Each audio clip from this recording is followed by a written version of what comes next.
Well, welcome to this presentation, everyone. I'm Andrew Wilson. I'm the co-director of the Prevention Centre, and it's my privilege to be able to introduce the session briefly today. In starting, let me acknowledge the traditional owners of the lands from which we are joining this presentation. For me, the Camagal people of the Eora Nation. I'd also like to acknowledge elders past and present for their contributions to our wisdom and understanding of the world. So, exciting presentation today around some work, just an aspect of our work that we've been doing in the chronic pain area. It's really exciting for us to be able to present this work, which has been going on over the last couple of years. Just in starting, a couple of just to remind people that we are recording this session. That will include recording of this and the chat room processes. The structure of this presentation will be that there will be a presentation from Fiona Byth to start with. We're then very privileged to have three commentators on that: Carol Bennett, Dr. Philip Gatley, and Joyce McSwain, and Simone de Morgan will introduce them closer to the time. And then we will hopefully have some time for a Q&A session, which will be moderated by Pippi Walker, another member of the team. And we ask that you use the chat room to put your questions up there. We will monitor whatever is necessarily in relation to that. So just a very quick introduction to this program of research. It's now just over 3 years since we negotiated with the Minister Hunt for some funding to be presented from the Medical Research Future Fund for the translation and dissemination of research in relation to prevention. And one of the specific projects that Minister Hunt asked us to look at was in relation to prevention and early intervention in chronic pain. Those of you familiar with the area will know that this has been a significant problem for a long period of time. And there were a number of events which I think made this front and centre for him at the time. Not the least of which was the attention that Pain Australia had brought to him about this, but also that about the same time there had been concerns about chronic opioid use and its impacts in relation to pain. And I think it was quite foresightful to think a little bit further beyond that and sort of think about what we can actually do in relation to it. And today you're going to hear about that particular project and some of the work that has spun off from that from the research group, which, as I've already sort of alluded to, includes Professor Fiona Byth, a long-standing international expert in the area of pain, one of the first pain epidemiologists in the world, in fact. Dr. Simone de Morgan and Ms. Pippi Walker, all of whom have been working in relation to that. So with that introduction, and assuming that I haven't missed anything else that I was meant to do, I'm going to hand over to Fiona to start the session. Fiona, over to you. Thanks very much, Andrew, and welcome everybody to this session. So today we're going to present some of the key findings, insights and impact of this project. And like Andrew, I'd like to acknowledge the support we've had from the Australian government through the MRFF. And as Andrew has mentioned, the context in which this project arose came at a point 2 or 3 years ago where codeine, which had been available over the counter in low dose concentrations, was upscheduled requiring prescriptions. And it really raised in sharp profile the issues that people living with chronic pain have around accessing other forms to help them manage their pain and to prevent it becoming chronic and disabling. And Pain Australia had been advocating on behalf of people living with pain with the federal government. And the federal government was very responsive in understanding that, in fact, we needed to understand better what were some other solutions and strategies that could be used in local communities to help people living with pain to have better quality of life. And that was the genesis of this project, funded through the MRFF and located in the Prevention Centre. So why is this issue of chronic pain important? I'm sure this is not a question I need to ask for many people on this meeting today, but it's still important to remind ourselves of this. So firstly, chronic pain is a major public health issue and it's growing. Approximately 1 in 5 adult Australians and 68% of those of working age experience chronic pain, and for a significant subsection of this group, it's what we call high impact pain. Secondly, the cost not only to individuals, to society as well, is extremely high. Some work commissioned by Pain Australia recently showed that the cost is estimated at 139 billion in 2018 and is going to rise substantially over the coming years. Thirdly, chronic pain is associated with poorer quality of life, loss of earnings, higher risk of unemployment and early retirement due to pain, and also major effects on quality of life, including depression and anxiety. Also, we know that some of the risk factors for developing chronic pain, for example, after surgery or injury, which are 2 major drivers, are well known and they're often modifiable. So in other words, early intervention on pain is crucial and it's also feasible, and we call this secondary prevention. Also, very importantly for framing our work, we have the National Strategic Action Plan for Pain Management, which was released in 2019 during the course of our project, which calls for pain to be understood as a key public policy priority and to then also be afforded the recognition and support that it so clearly deserves. So next, let's now turn our focus as to why this project was focused on primary care and in particular on primary health networks. So primary care setting is obviously the first point of care for patients in the community. And as we've said, there are many people experiencing chronic pain in the community. Now, current models of care for chronic pain are just not sustainable or fit for purpose. And what we see as a result of that are long waiting times and often high costs for specialist hospital services. And obviously a model that shifts a balance away from that to people receiving timely care in their local community and preventing the need for pressure on these specialised and limited services is something we have to work towards.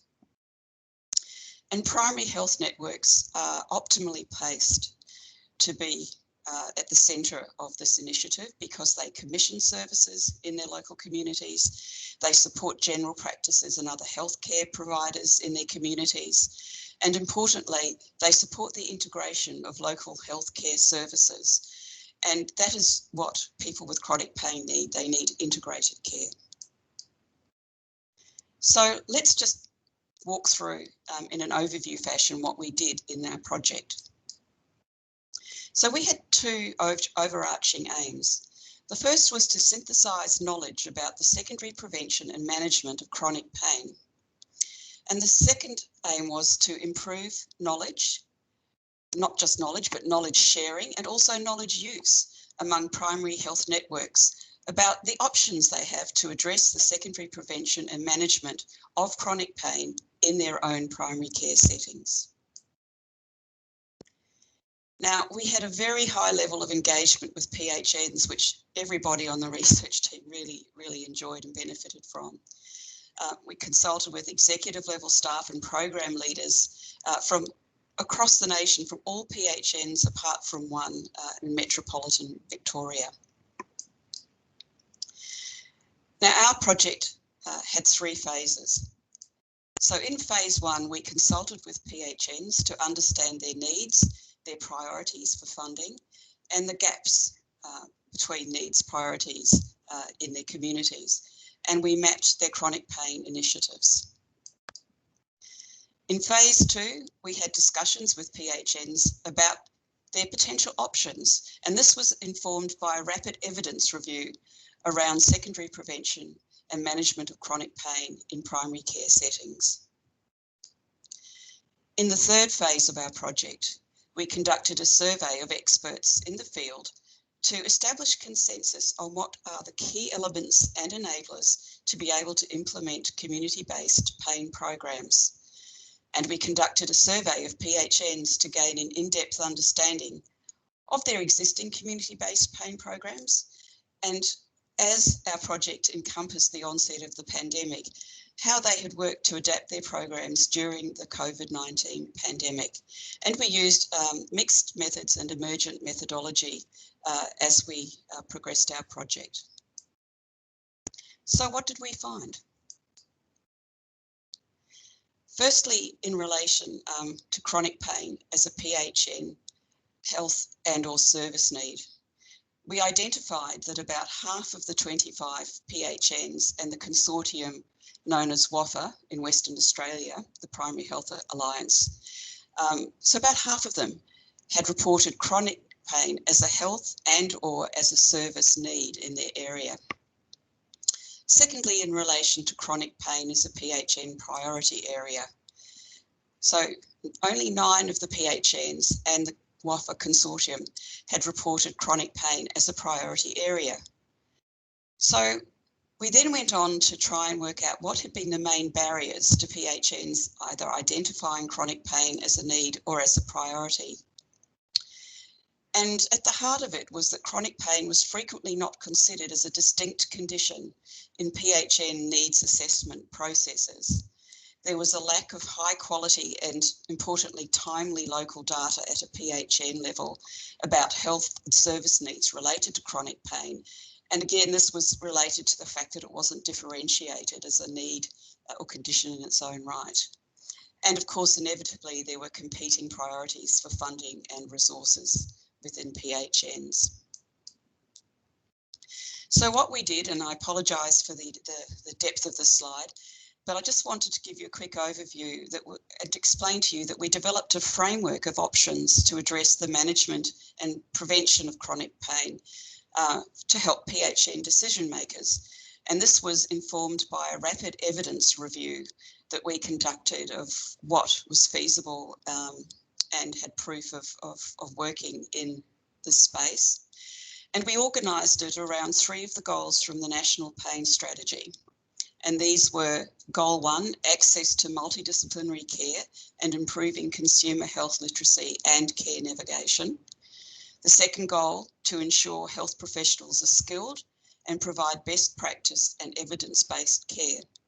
And the third goal, under which we organised options, was quality improvement and health system support. And you can see within each of those columns the initiatives grouped according to the most relevant goal. So in the process of doing this, we also identified gaps, so areas where PHNs could potentially do more. The first of these were in relation to upskilling primary care providers to improve their knowledge, skills and confidence in teaching patients about self-management and non-pharmacological strategies. So moving away from that medication-dependent model to other things that would help improve them and prevent progression to chronic pain. The second big area, gap area we identified related to consumers and improving access for consumers to multidisciplinary care in their local communities. And again, this related both to secondary prevention and to management of existing chronic pain. We identified 2 exemplar evidence-based initiatives in PHNs that would be suitable for scale-up across PHNs in Australia. And this was really a key question that we were asked by Minister Hunt right at the start of this project. You know, what is there that works that we could look at rolling out more widely? The first of these related to a health professional upskilling model called Project Echo, which uses an online platform and a hub and spoke model so that experts, multidisciplinary experts, can deliver skills, training and education based on needs assessment from local clinicians on the ground. And the second area that we identified as being suitable was the area of community-based pain programs. And in fact, these are occurring in 8 PHNs across the country. And these programs are typically group-based. They involve people living with pain from a wide range of causes. And they usually blend together elements of pain education, psychological interventions based on cognitive behavioural principles, and exercise. We identified solutions to help increase PHN capacity to implement chronic pain initiatives. Firstly, one was around PHNs recognising chronic pain as a distinct condition in their needs analysis, and therefore leading to more dedicated pain-specific funding. Second solution was greater opportunities for communication between PHNs to improve knowledge sharing and to reduce duplication of processes and systems. Thirdly, strengthening collaboration between PHNs around their chronic pain initiatives. Fourthly, sharing of evaluation reports using a central repository for all PHNs to access. And lastly, external partnerships with local health and hospital networks, state and territory government agencies and NGOs to help create a community that shares resources, expertise and governance.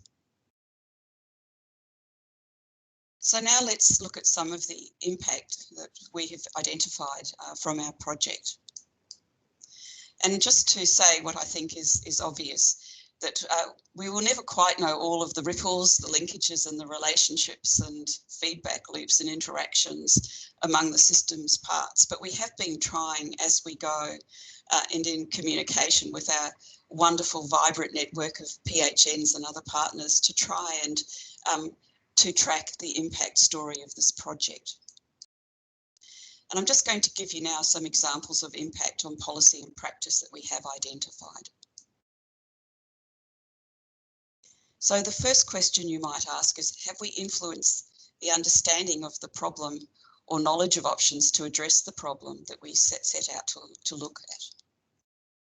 So all of our participants in our PHN workshop said that it had improved their knowledge of chronic pain initiatives for PHNs, and the vast majority reported improved knowledge of the problem, but also importantly, options to address the problem, and also that it helped them to identify what may be feasible for their PHN. The other thing you might ask is, have we contributed to greater collaboration and knowledge sharing to understand and improve the problem? Well, all the participants from the workshop and deliberative dialogue reported that it helped to foster communication and collaboration between PHNs. And the PHNs themselves initiated a PHN-only SharePoint chronic pain community of practice, which unfortunately, like so many things in our lives, has had to be put on hold due to the pandemic. And here are a couple of pieces of feedback that we received. This is one of the few opportunities I have to talk to other PHNs about a problem that affects us all, and I really value it. The most useful aspect was finding out what other like PHNs are doing and what we could replicate or collaborate on. The next thing it's important we've got to ask ourselves is, have we influenced any decisions or discussions to support policy and programs? Well, we have in relation to evaluation. So the nationwide EPOC electronic data collection on pain outcomes has now expanded the involvement of PHNs and is now providing data in a more timely fashion that feeds into PHN needs assessment and prioritisation processes. We've provided evaluation advice to subacute pain program and also an evaluation project around the ECHO model. We've helped contribute to business cases and tenders for new pain programs around secondary prevention, and also assisted with tender documentation for a regional New South Wales pain program for a PHN. We've contributed to new PHN programs by helping connect up a PHN in South Australia with work being done by the New South Wales Agency of Clinical Innovation, targeting CALD and other minority groups within the community. We have, in our adaptable way, helped to provide pandemic support to facilitate discussions with PHNs and other commission providers how to adapt what are face-to-face programs for remote use during COVID. We've linked key stakeholders with PHN. We've engaged the Therapeutic Goods Administration to develop health professional pain medicine resources for us to disseminate through our networks, and also engaged with NPS Medicine-Wise for information for PHNs, and a number of agencies, including the Tasmanian Health Department, the Australian Pain Society and NPS Medicine-Wise, are now using and or promoting our resources. We've linked PHN pain champions across the country into the consultation phase of a federally funded National Health Pain Management Health Practitioner Education Strategy. So they are as a very key partner in this, feeding into the development of the strategy with the Faculty of Pain Medicine. Simone de Morgan attended a consultation for the Preventive Health and Primary Health Care in Australia consultation and highlighted the important role of PHNs in prevention. We are working closely with Pain Australia on health professional and consumer resources about PHN community-based pain programs. And we've also secured other grants, either as part of a consortium or partnering directly with PHNs. So what have been some of the enablers of the impact that we've had in this project? This is what we think. Investment in relationships with PHNs who've just been wonderful to work with. Engagement of champions, pain champions within the PHN network. I think another enabler has been framing the problem within the landscape of the National Pain Strategy and finding possible solutions using an evidence-based approach. I think using deliberative processes to explore how these options might work has been important, and also responding to needs using emergent methodologies.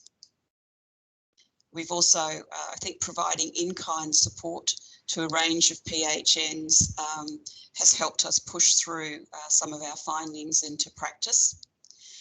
And we also acknowledge the value and help we've had from our large and well-connected steering group, who we'll also acknowledge later on in the talk.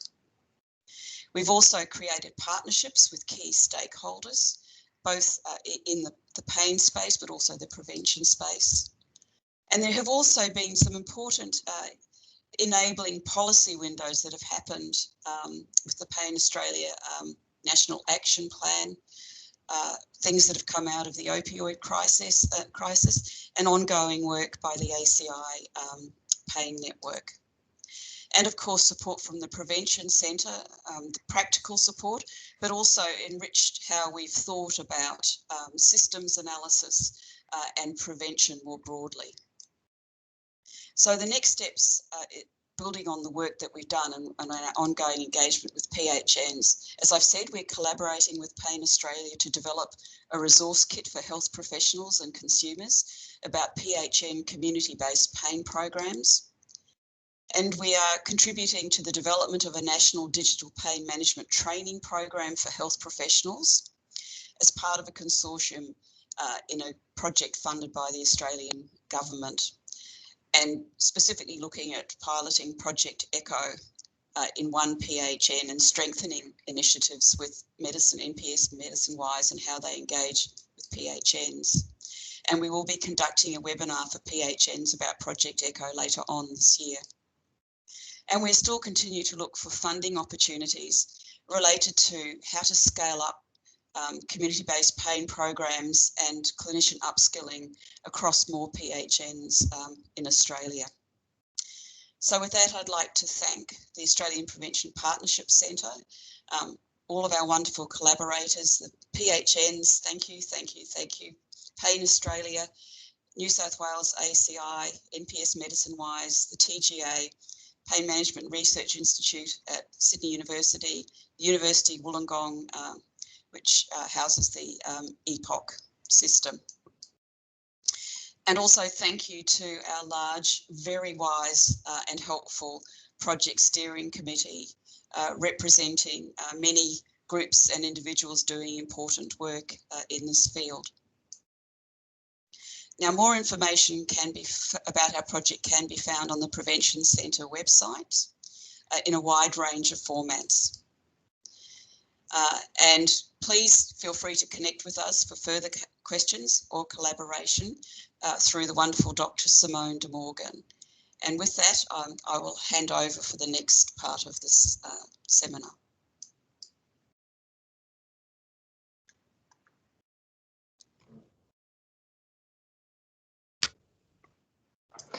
Thank you, Fiona. So as Fiona mentioned as part of our presentation, our project has involved a lot of collaboration with PHNs and with key stakeholders. So we thought we'd use this opportunity today to hear from a few of our stakeholders about the benefits of the chronic pain project. So today we've got 3 stakeholders. They've also made a great contribution to our project. We have Carol Bennett, who's the CEO of Pain Australia, and also a member of our project steering group. We have Philippa Gately, who's the manager for systems and service integration at South Eastern New South Wales Primary Health Network, also known as Coordinair. And we also have Joyce McSwan, who's a member of our project steering group. She's a clinical pharmacist and educator and the director of the Gold Coast PHN Turning Pain into Gain program. So I'll begin with Carol Bennett to make a few comments on our project. Thanks, Simone, and it was wonderful to listen to Fiona and Andrew outlining some of the benefits of the program. So hopefully I won't be reiterating too many of those points, but I'm sure that everybody who's on the line understands and is well aware that pain is a highly complex, sometimes difficult to diagnose and difficult to manage condition, while also being variable for individuals. So I think one of the really important things about this project is around when acute pain becomes chronic or when a chronic condition needs to be managed. It's really important that people have ready access to quality information and to the services and supports that they need at that time. And that's where primary care can play a really vital role, especially in relation to secondary prevention and early intervention, and in more severe forms of chronic pain. So if consumers are enabled to better understand their pain condition and they can practice supported self-management, ideally with a health professional team, but sometimes that can be one-on-one with one main healthcare provider. And if they can participate in individual programs or group programs, the potential benefits of that are enormous. Not everyone will need to be, and I think Andrew made this point, not everyone will need to see specialist pain clinics, and we know that they can't. There are already current levels of demand that far exceed the availability of those places. And for the vast majority of people, going to a secondary pain clinic, probably a specialist pain clinic, probably won't be as important as getting care in their local community. We know that 3.4 million Australians currently live with chronic pain, and the cost to the community is about $73 billion. If you take into account quality of life, that goes up to $140 billion. So pain is one of the main reasons people visit a GP, and that is where there is the opportunity for improved support and knowledge in primary care. And while hospital-based multidisciplinary pain clinics do provide an excellent support for people living with complex pain conditions, as I said, the vast majority need accessible, affordable access to services in the community where they live. And there is a service and information gap that can be met by PHN commissioned primary care services. So I think that the value of this project has really been in the successful identification and mapping of the delivery of primary care pain services through the PHNs across the country, and also the sharing of that knowledge across PHNs and other key stakeholders about the types of models that are available and what works. Projects like Project Echo and some of the community-based pain programs are excellent models and referred to frequently internationally as well. And so I think that's provided a real benefit in raising that awareness and understanding, and in turn leading into that increase in the number of PHNs that have been able to commission new pain programs, because they now understand that there are good models out there that they can readily adopt, particularly if they've identified chronic pain as a major issue in their local community. I think the mapping of pain services has been widely disseminated through GPs, through allied health professionals and consumer networks, and I think that's generated that further interest and investment, and that's really important. I'm pleased to say, and I know Fiona referred to this, but we have been working with the project team to develop the new resource for consumers and healthcare providers that provides direct links to PHNs around the country, providing pain services as identified in the project report. I think the link to that fact sheet should be available after today's session for wide dissemination. It's now finally ready, so great opportunity to actually present what is happening around the country so that consumers and health professionals can benefit from that. So in summary, I think the Chronic Pain Project has provided valuable insight into the literature, into stakeholder views, and into some of those incredible models of primary care services that are actually already available in Australia. It's raised the awareness of the need for these services to provide accessible, low-cost support to people living with pain conditions, and no-cost support in some cases. And I've no doubt that some of the models of care have informed and improved the way that we do respond to the needs of consumers living with chronic pain conditions in our community. As Fiona mentioned, the National Action Plan has now been endorsed by all Australian governments, and it's our hope that the investment in that important work will continue to inform the expansion of high-value primary care pain services in Australia. I think that's really important. It's an effective, it's a strategic way to improve the way pain is managed in our communities.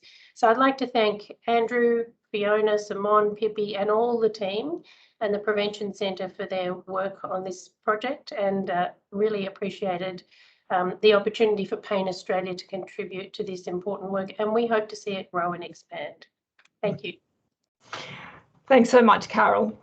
I'll hand over now to Philippa from the coordinator in Southeast New South Wales. Thanks, Simone. And I would like to just point out I'm not a doctor. Thank you, Andrew, for the compliment, but definitely not. But I'm lucky enough here in Southeastern New South Wales to get to work with lots of fantastic doctors, and also just also acknowledge all the wonderful PHN colleagues. I can see a few of you on the line there. Yeah, so I think from coordinator's perspective, we commenced our pain journey in 2017 through our collaboration with the Agency for Clinical Innovation here in New South Wales. So this project was really useful for us because obviously, you know, the work we've done is really informed by the state-based approaches and support we've had from the ACI. But for us to be able to lift our eyes across the nation and see what else is happening, there's some really wonderful work. Obviously, Joyce is going to talk a little bit soon about what's happening in Queensland, but also in WA and South Australia, some really fantastic initiatives, and Project Echo you mentioned in Victoria. So it's really useful for us to have been able to tap into that mapping exercise you mentioned in phase 1 to really ensure that we understand what other commissioning approaches there are, what other capacity building activities we could be undertaking to really ensure that we're benchmarking what we do and improving consistently on the work that we're doing. Phase 2 of the project with regards to the secondary prevention was a really amazing opportunity to spend a whole day thinking about that approach.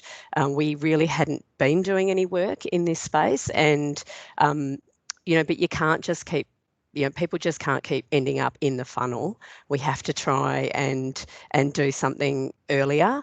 And whilst we haven't had any work that we're commissioning, we do have a couple of projects that we're really pleased to be able to support through our general practitioner liaison officers. We co-fund these with our local health district, and they're looking at some pre-admission clinic and some early recovery after surgery initiatives that will really support some of this secondary prevention to, you know, ensure that opiates are reviewed prior to surgery by GPs, you know, in consultation with the surgeons, and then afterwards that post-operative pain management is appropriately used. So that was phase 2, and then I guess you know, phase 3, we're currently looking at what we're doing in our PHN and seeing what can we improve, what can we do, and we've used the outputs of this project to ensure that you know, that we're looking at what else we can be doing and learning from all the other PHNs, and lastly, I guess that networking opportunity was really fabulous, and there's just something about being in the room with people, and COVID kind of crushed all of that for everybody, so we were lucky it was able to occur prior to COVID, but we've now got really good networks across the PHNs of those people who are active in this space, so that's been fabulous as well. Thank you so much, Philippa.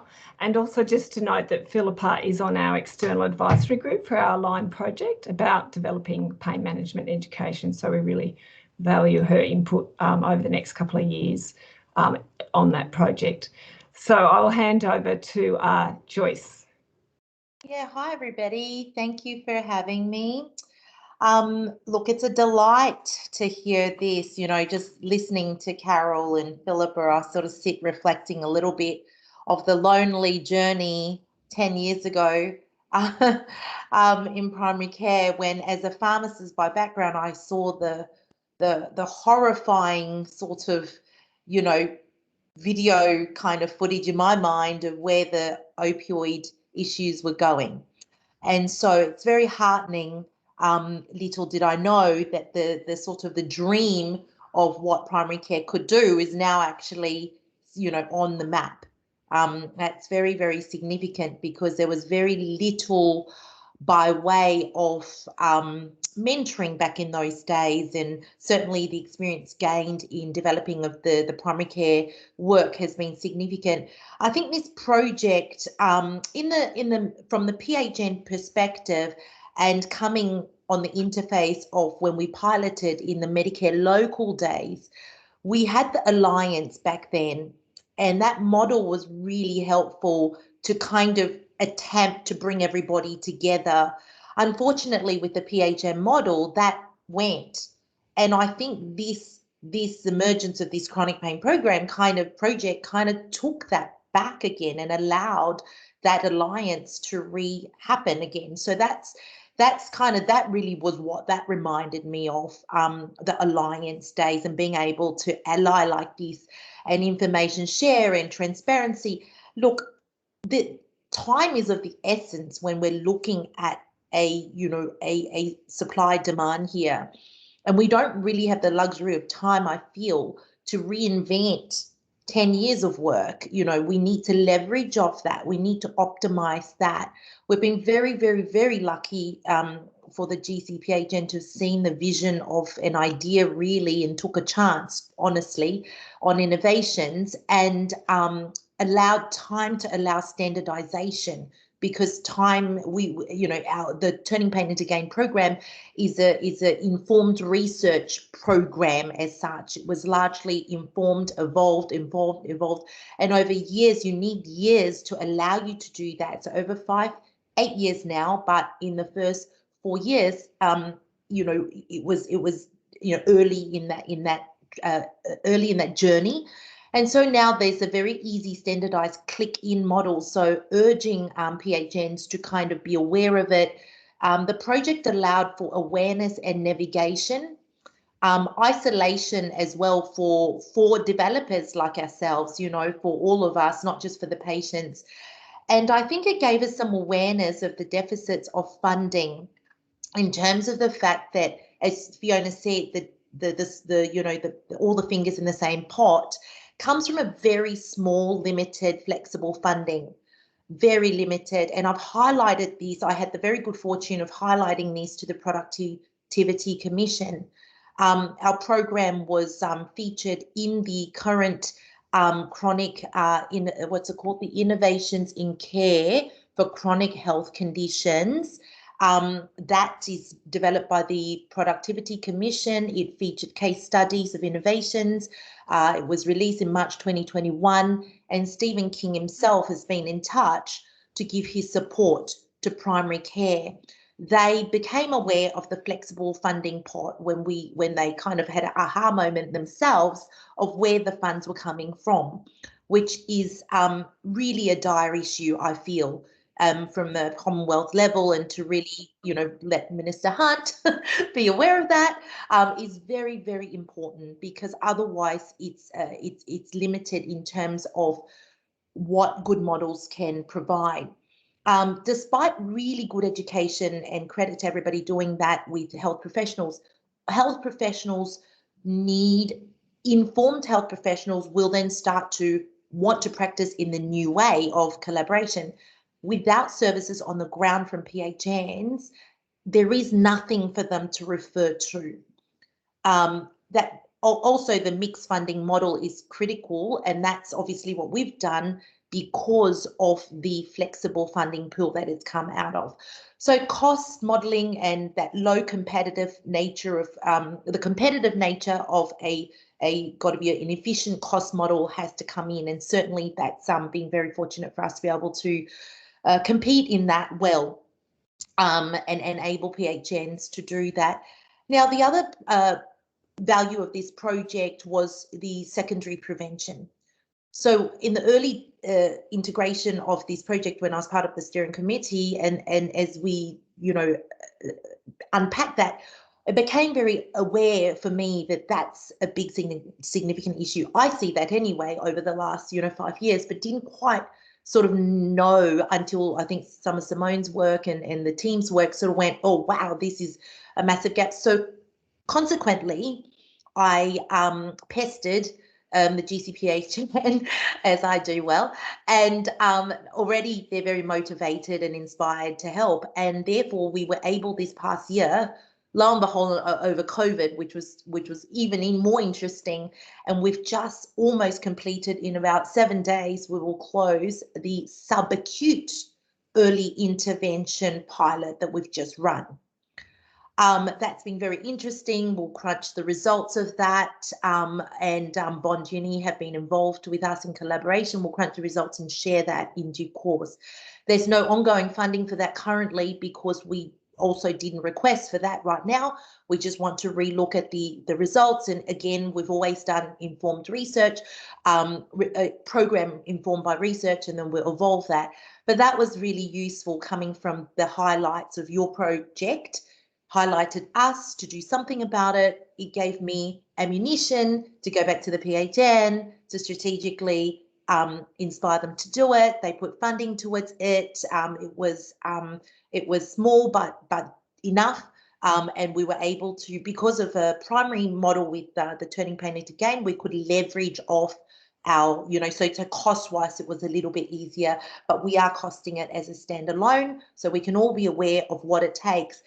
I believe that hopefully will allow PHNs to, some get very burdened about chronic care because they just simply feel like they don't have the providers to do that, particularly in regional areas.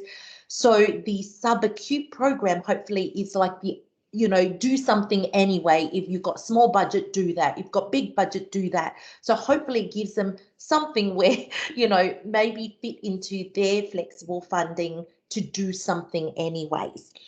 So that was sort of, that is coming, and that's emerging. When we close in 7 days' time, we'll start to crunch that and produce that and hopefully share that to everybody. It's a very interesting, some of the things there that's come about. It was largely online because of COVID at the same time. So that was the original model, but we had to vary that. So I'm realizing that my time's up, but I thank you all very much, because I think that's allowed, from your project, it's inspired more work, it's inspired more innovations, and I think it's allowed me with ammunition actually to go to, whatever, the Productivity Commission or whatever. Some of them were a bit fortuitous. None of them I always, kind of where the stars align, but the opportunity was there, and I had ammunition at the time, which was always important. So thank you. Thank you so much, Joyce. And Joyce, as you can see, has contributed greatly to our project. So I'll open up now to question and answer. Pippi is the chat moderator and helping to answer questions, and also just to thank Pippi for leading the work with Pain Australia, developing and launching the resource today.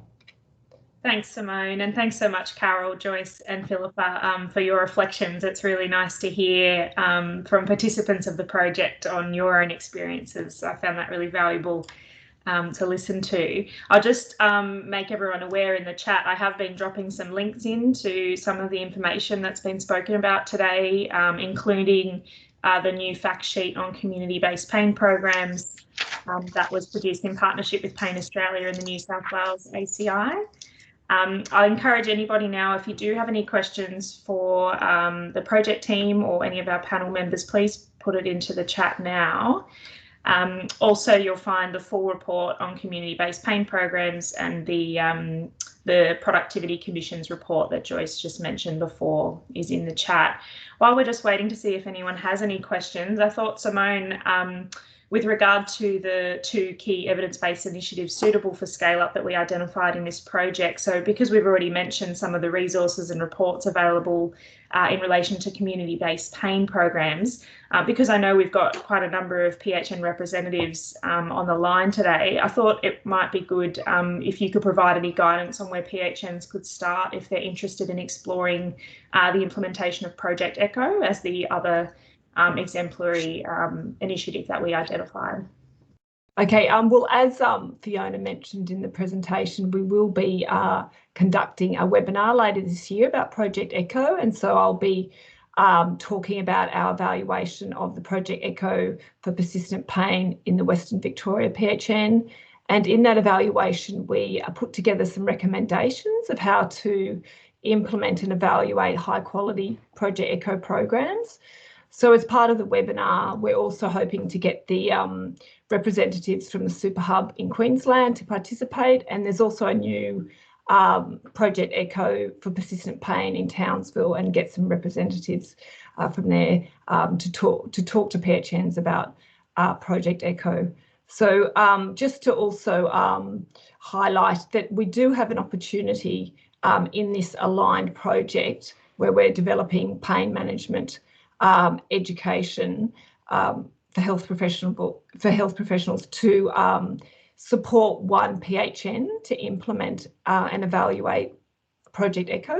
So we haven't sort of selected that PHN yet, but we'll just let you know that there's one. So please contact me if your PHN's interested in that. But I'll talk about that more at the Project Echo webinar later this year. Okay, any questions, please? Thanks, Simone. I've just noticed that Catherine has raised her hand. Catherine, I'll just... Hello. Oh, you're there. Great, great. Hi. Hi, Pippi, thanks. Yeah, we've got Project Echo here in Tasmania, but it's not run through the PHN, it's through the Tasmanian Health Service. So I sort of work with them quite collaboratively, but they run that program. So we'd love to be involved and perhaps get them on board as well. Obviously, it's not the PHN, but they've actually been running it for about a year now. So yeah, I've got to keep up to date with the person that runs it, a physio, but we'd like to jump in on that as well, or at least I can contact you. Right. Yep, and that's great to hear. Yep, definitely be in touch with that. Thanks very much. Thanks, Catherine. I haven't seen any other questions come through. If that's the case, I just will certainly encourage you to follow up with Simone via email if you did have any questions, or if you've got a particular interest in a particular initiative that might have been mentioned today. I'll also drop the link to our project webpage in the chat, where you can find all of the outputs from this project. We've summarised all the events that we've held. There's been a number of reports, and there's also podcasts and many other things that I encourage you to take a look at if you haven't already. If there's no other questions, I think I'll hand back to Andrew, who is going to give us some final reflections and wrap up today's session. Thanks, everyone.